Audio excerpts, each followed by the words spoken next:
Apat na cellphone, mga alahas at perang aabot sa 5,000 piso ang natakay ng mga nang-hold up sa ilang customer ng isang restaurant. Ang insidenteng nahulikam, pinutukan ni Cesar Apolinario. Walang kamalay-malay ang mga customer na ito na mabibiktima sila ng pang-hold up sa loob mismo ng kinakainang restaurant sa Barangay Poblacion, Makati City nitong Sabado ng gabi. Makikita sa CCTV ang pagpasok ng 3 lalaking naka-helmet. Yung isa, based sa CCTV, merong firearm.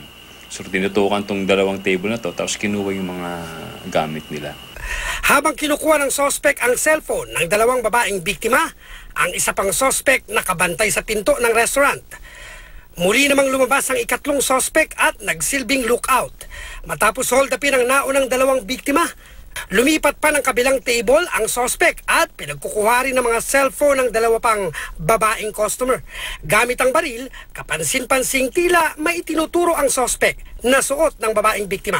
Ayun pala, tinarget din ng sospek ang hikaw at kwintas ng babae. Bago umalis, sinubukan pang pasukin ng mga sospek ang loob na bahagi ng restaurant. Pero dahil bigo sila, tuluyan na silang tumakas.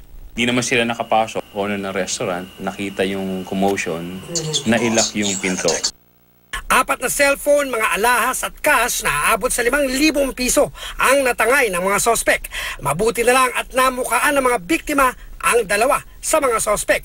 Kinilala nila ang mga ito sa tulong ng pulisya.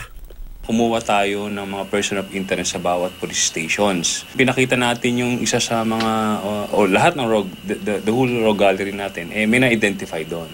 Reklamong robbery ang isasampa laban sa dalawang sospek na ayaw pang pangalanan ng pulisya.